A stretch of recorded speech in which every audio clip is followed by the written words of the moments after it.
حضور علیہ الصلاۃ والسلام نے فرمایا تقوی پیدا کرو اور صبر سے کام لو۔ اس عورت نے جواب میں رسول اللہ سے کہا کہ آپ کو میری مصیبت کا اندازہ نہیں ہے۔ حضور علیہ الصلاۃ والسلام وہاں سے واپس چلے گئے۔ قال رسول اللہ صلی اللہ علیہ وسلم وَأْمُرْ أَهْلَكَ بِالصَّلَاةِ وَاصْطَبِرْ عَلَيْهَا، اپنے اہل خانہ کو نماز کا حکم کرو اور اس میں صبر کرو۔ قال رسول اللہ صلی اللہ علیہ وسلم مَن يُرِدِ اللَّهُ بِهِ خَيْرًا يُصِبْهُ مِنْهُ، اللہ تعالیٰ جس کے ساتھ بھلائی کا ارادہ فرمائیں اسے مصائب میں مبتلا کر دیتے ہیں۔ جس شخص کے ساتھ اللہ تعالیٰ بھلائی کا ارادہ فرمائیں اس کی جان، اس کے مال، اس کی اولاد کسی نہ کسی صورت میں اللہ تعالیٰ اس کو آزمائش میں ڈالتے ہیں تاکہ اس کے گناہوں کا کفارہ اور اس انسان کے درجات میں بلندی ملے۔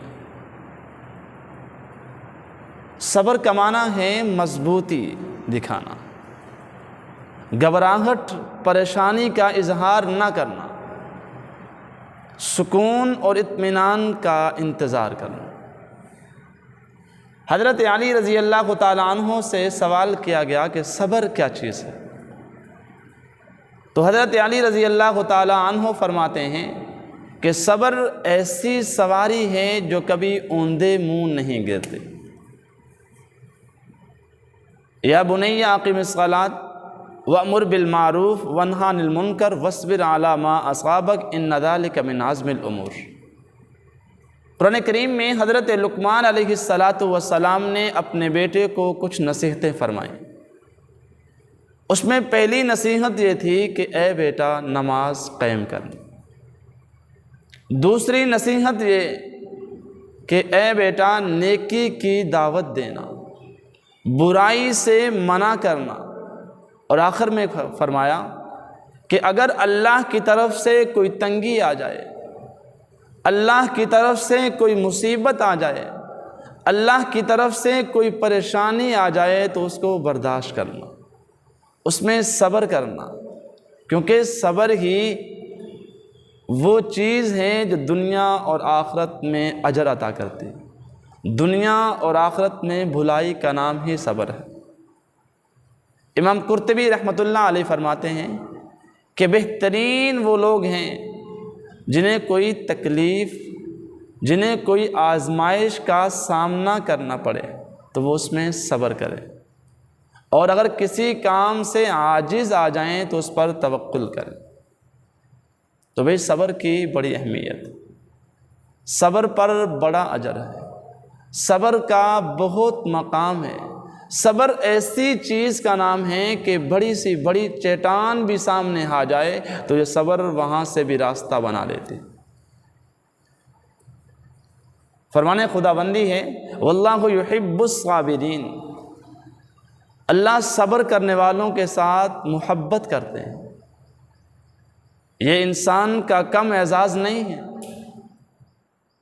یہ انسان کی کم بلندی نہیں، یہ انسان کی کم عظمت نہیں ہے کہ انسان صبر کرتا ہے، اللہ اس سے محبت کرتا ہے۔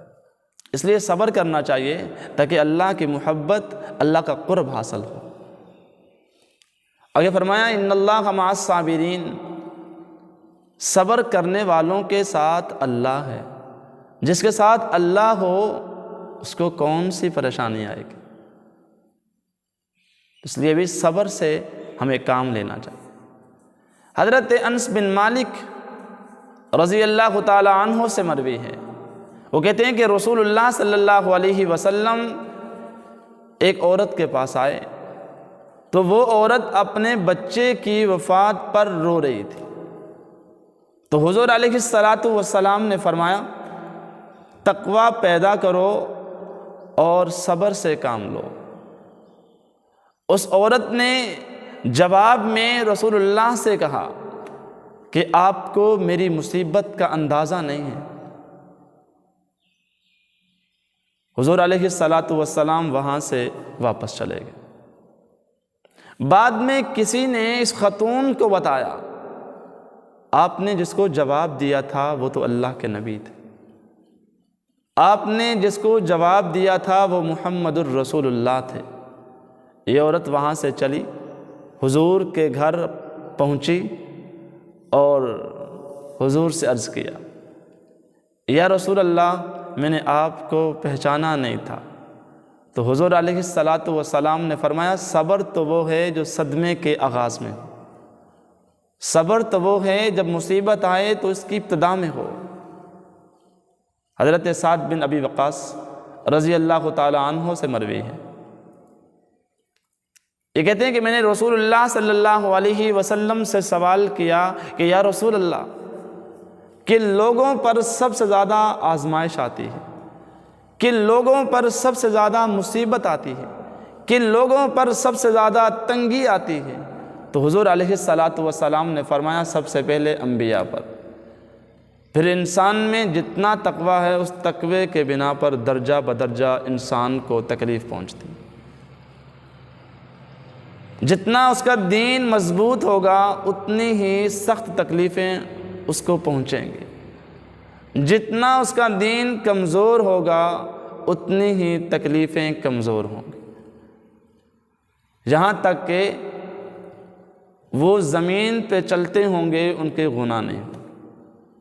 یعنی کہ انسان کا دین جتنا مضبوط ہوگا اس کو تکلیفوں کا، تنگیوں کا، مشکلات کا اتنا ہی زیادہ سامنا کرنا ہوگا۔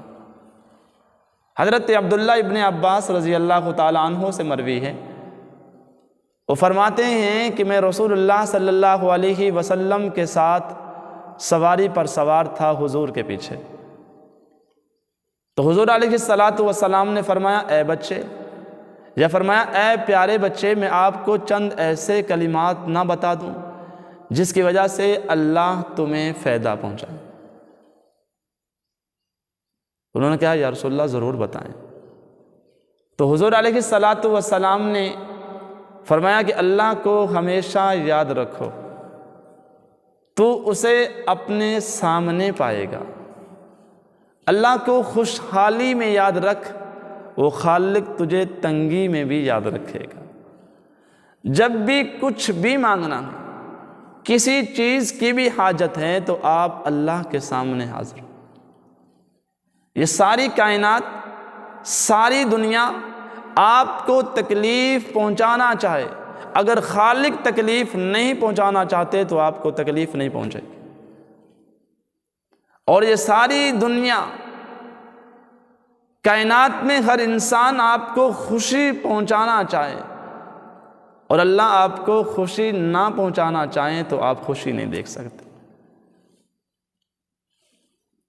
یہ صبر کامیابی کا وسیلہ ہے۔